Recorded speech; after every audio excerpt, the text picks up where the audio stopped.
Une nouvelle édition d'information sur Eden TV. Mesdames, Messieurs, bienvenue. Au sommet, Conseil des ministres hier au Palais de la Marina. Plusieurs décisions ont été prises, entre autres la suppression de certaines ambassades. Plus de précisions dans un instant. La communauté africaine célèbre ce jeudi 16 juin la journée de l'enfant africain.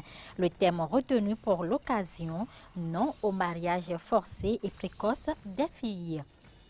Hors du continent, dans le sud de l'archipel, un sanctuaire essaie de sauver l'aigle des Philippines, une espèce de rapace géant menacée.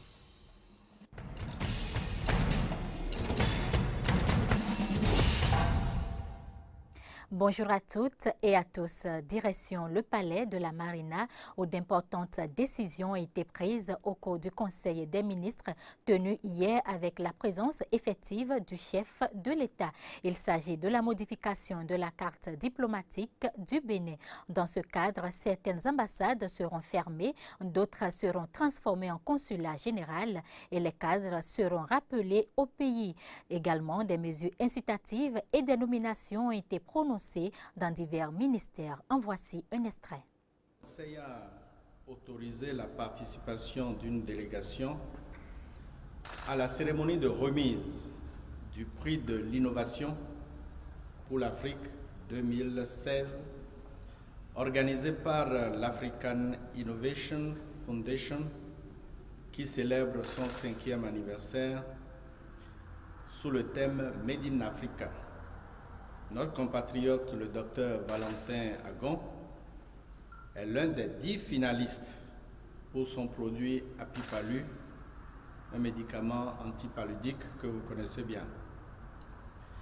La cérémonie aura lieu au Botswana les 22 et 23 juin 2016. Le Conseil a instruit le ministre en charge de l'économie numérique et de la communication d'en assurer une large couverture médiatique. Le ministre des Infrastructures et des Transports a été instruit d'effectuer cette semaine même une mission à la Banque africaine de développement dans le cadre de la recherche de solutions aux différents problèmes qui sont liés à la mise en œuvre d'un certain nombre de projets routiers financés par la BAD. Il s'agit de 3 projets. Le premier concerne le projet de transport urbain à Parakou avec les voies de la traversée urbaine et de contournement de la ville.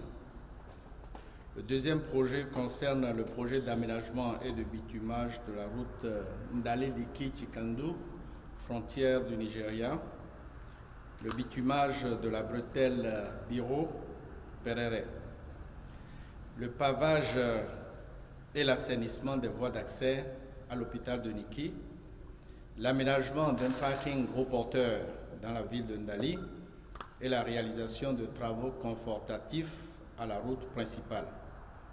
Et enfin, le projet multinational Bénin-Togo de réhabilitation de la route Lomé-Cotonou avec la reconstruction en 2x2 voies du tronçon Pau-Ouida.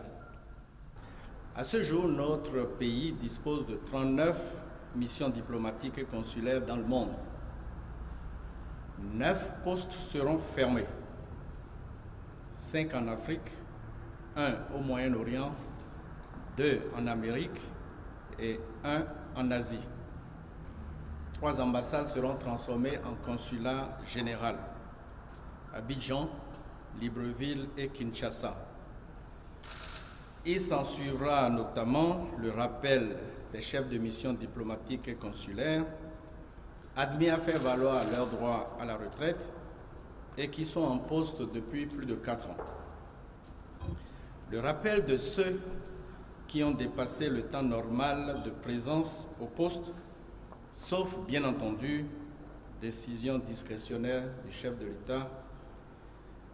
Le rappel du personnel ayant servi en poste et remplissant les critères de rappel. La réduction de l'effectif du personnel en poste.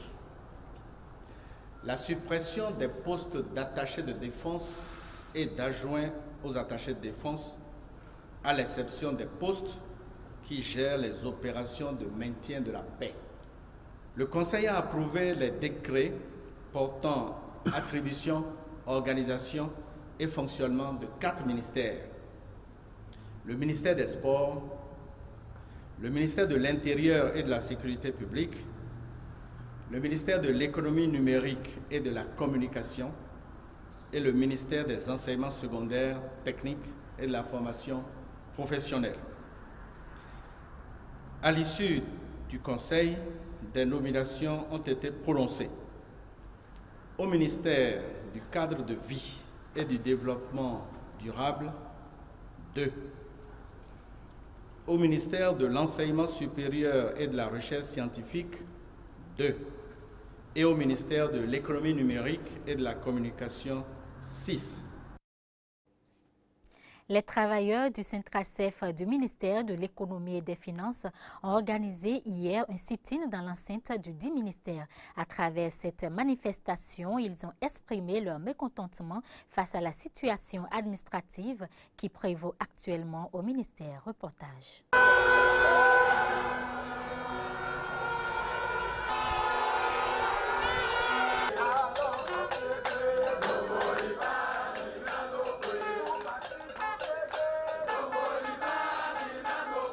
Neuf griefs contre l'administration du ministère de l'Économie et des Finances méritaient bien de la part de ces travailleurs un sit-in.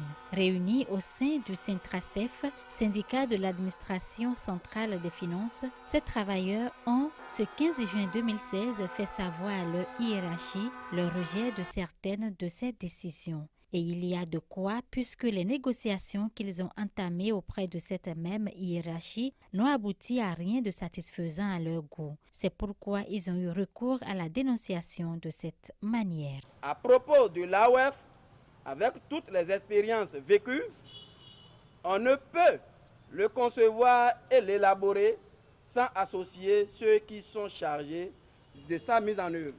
La leçon fondamentale à tirer de votre action, c'est la détermination à lutter contre la réjouissance des errements du régime passé qui a conduit le pays dans le gouffre. Le pouvoir de la rupture doit rassurer et convaincre. Au regard de ces anomalies, les manifestants exigent à travers la voix du secrétaire général du Centracef l'abrogation pure et simple du décret portant structure type des ministères, le retrait du décret portant AOF du ministère de l'Économie et des Finances adopté dans la précipitation sans la participation des travailleurs et l'association du Centracef à la relecture de ces 2 actes. Le départ des 2 retraités, Thomas Zandosessi et Dieudonné B. Daoun, nommés, voire placés dans notre ministère. Le maintien de la DRH et de la DRFM. Le ministre de l'Économie et des Finances absent, les agents du Centracef ont été reçus par son directeur de cabinet qui les invite au dialogue. Le ministre de l'Économie et des Finances va recevoir vos différents responsables. Je voudrais nous inviter au dialogue et à la patience. Pas sûr que le dialogue suffise à calmer ces travailleurs qui envisagent, en cas de non-satisfaction de leurs revendications, d'aller en grève dès le 20 juin 2016 pour une durée de 48 heures chaque semaine. Avant cela, ils entendent tenir une assemblée générale du Centracef pour décider l'opportunité ou non du recours à la cessation du travail.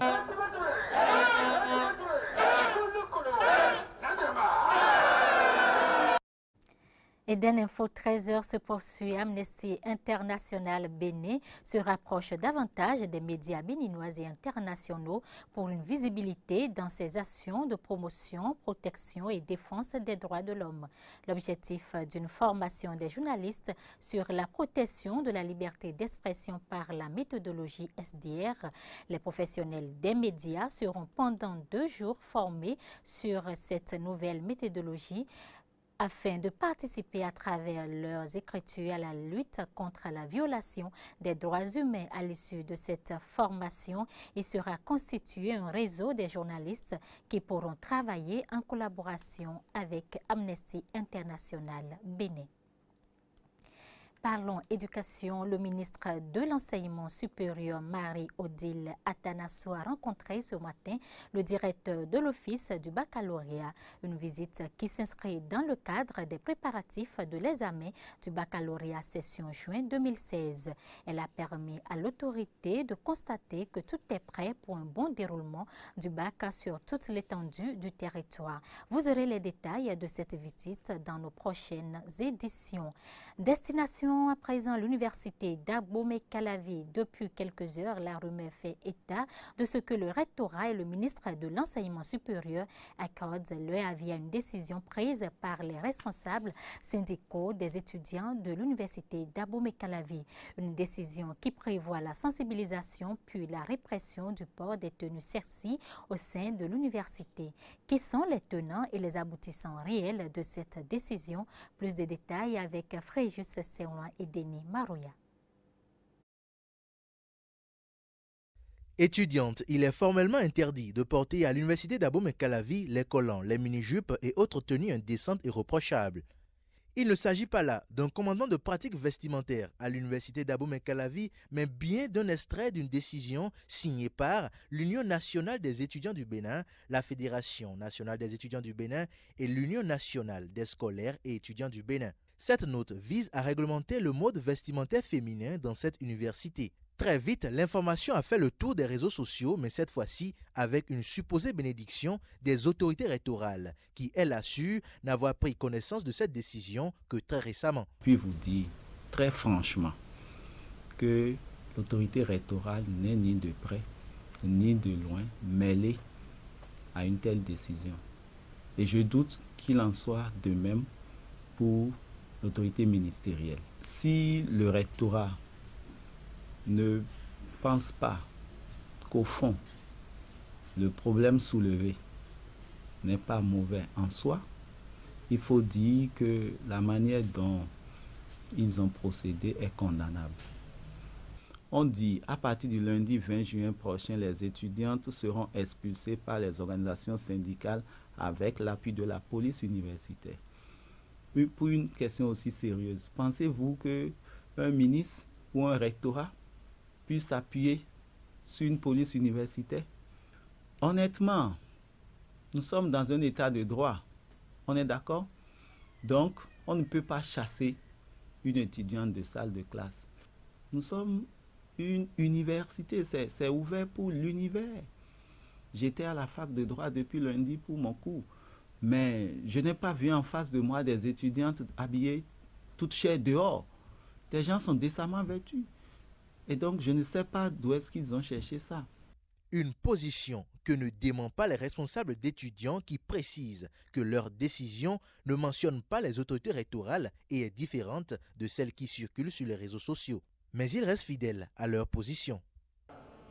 Les autorités rectorales, ministérielles ne sont pas forcément au courant, mais vous savez, il s'agit de nos sœurs, il s'agit des étudiantes et nous sommes étudiants et l'éducation doit commencer par nous. Nous n'avons pas besoin de leur OK d'abord avant de prendre une décision qui nous concerne, puisque c'est notre manière là aussi d'œuvrer pour la rupture.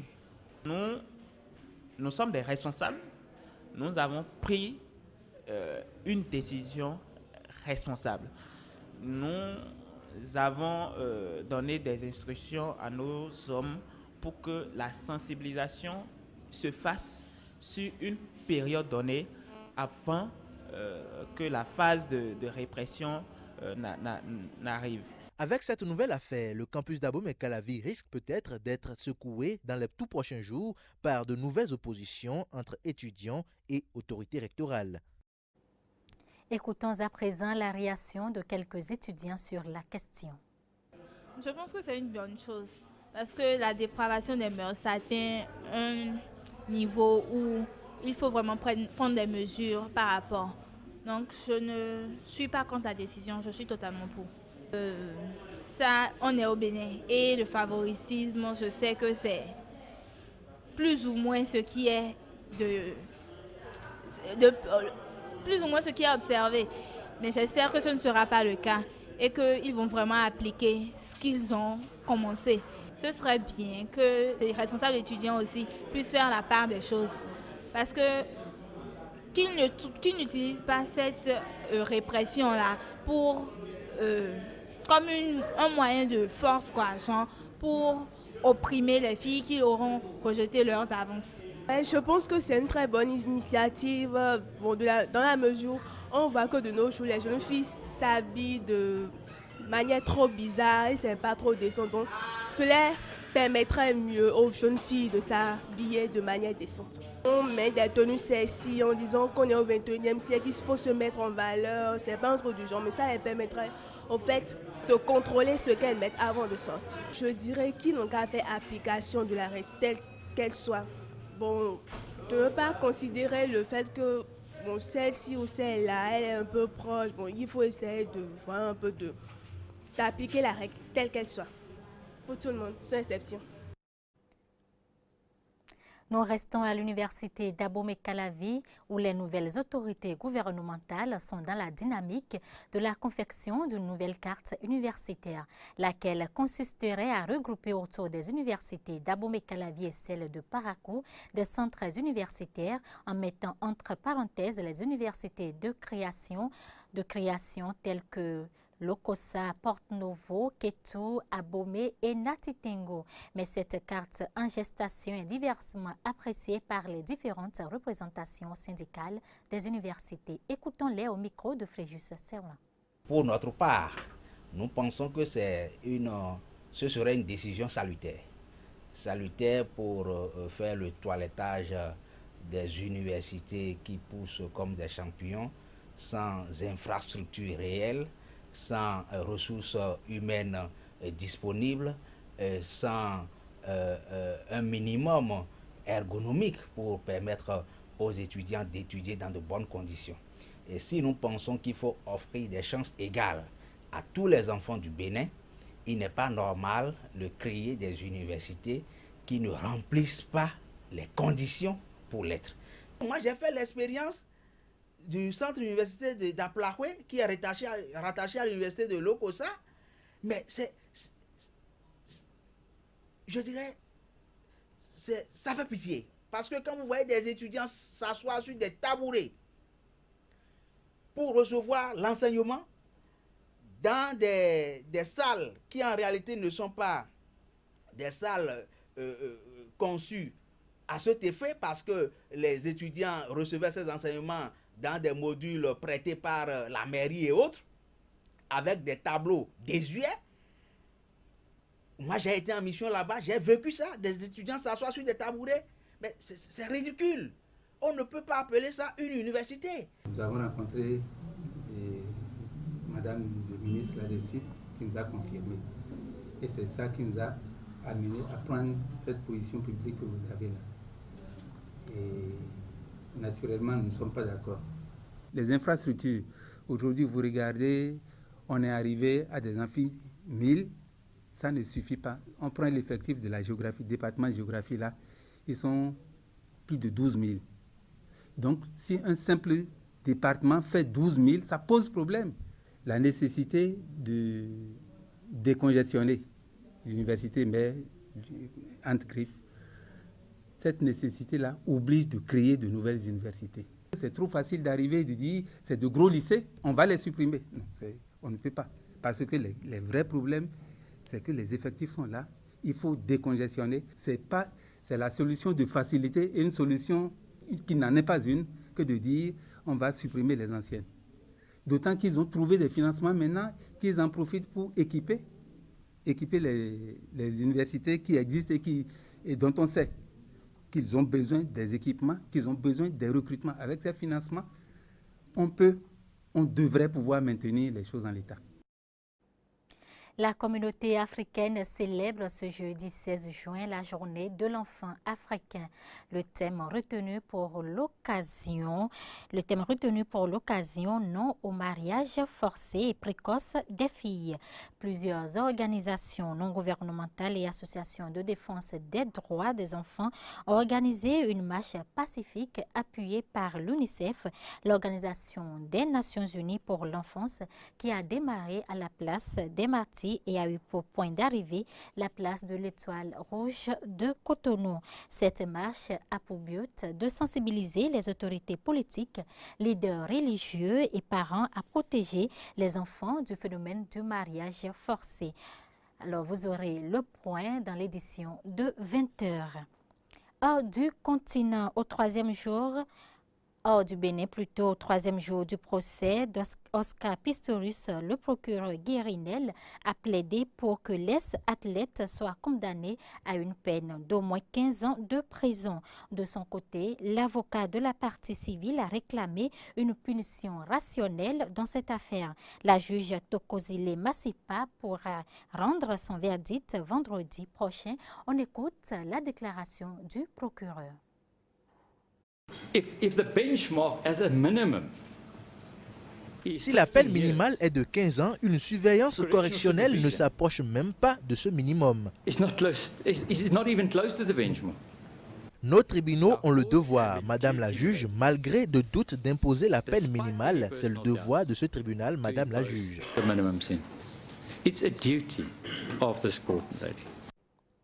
Dans le sud de l'archipel, un sanctuaire essaie de sauver l'aigle des Philippines, une espèce de rapace géant menacée. Sa naissance met du baume au cœur des écologistes qui tentent de protéger l'aigle qui est en danger d'extinction. La naissance d'un aigle des Philippines, un moment rare et capital pour la conservation de cette espèce en danger. Dans le sud de l'archipel, un sanctuaire essaie d'assurer la survie de ce rapace géant grâce à un programme de reproduction et de réhabilitation des oiseaux blessés. 27 aiglons sont nés ici en une trentaine d'années. Ce centre, c'est comme une assurance pour cette espèce, une arche de Noé en quelque sorte. Mais ça ne remplacera jamais une population qui vit dans la nature.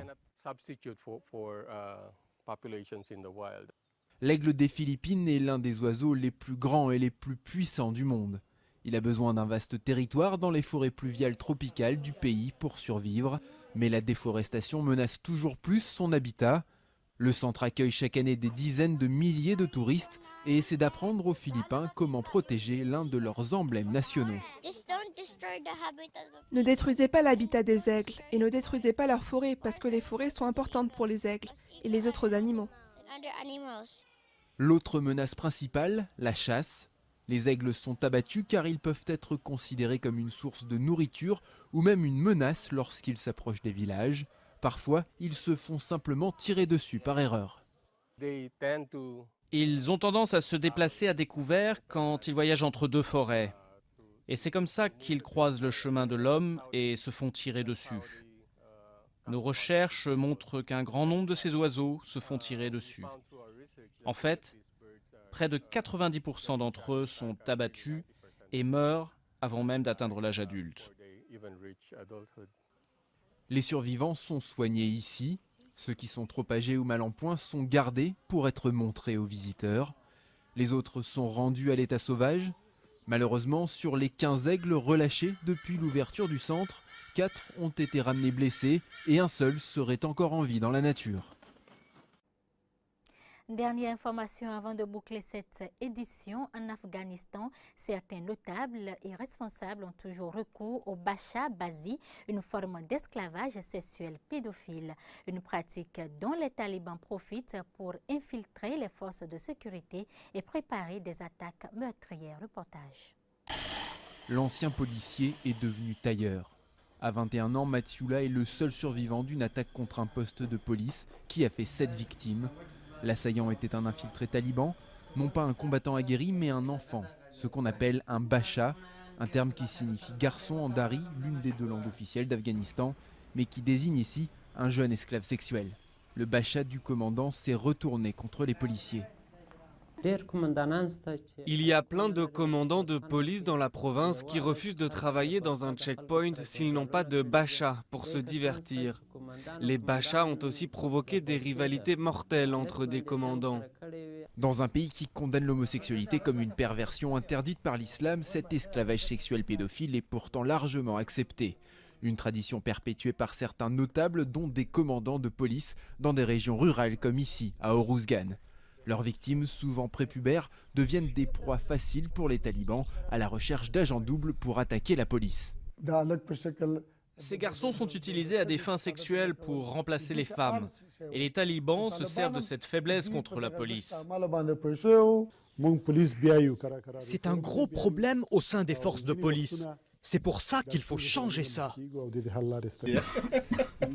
D'après des sources officielles, la quasi-totalité des 370 barrages et postes de police d'Uruzgan compte au moins un esclave sexuel. Mais dans certains checkpoints, les pratiques ont changé. C'est un gros problème pour nous. Ces attaques de Bacha ont créé une très grande méfiance au sein même de la police. Nos commandants n'autorisent plus les garçons. Avant, on en avait un, mais ils l'ont fait partir. Les attaques menées par des bachas ont fait plusieurs centaines de victimes dans les rangs de la police au cours des 2 dernières années. Mais les talibans, eux, nient toute implication de mineurs dans leurs attaques contre les forces de sécurité afghanes.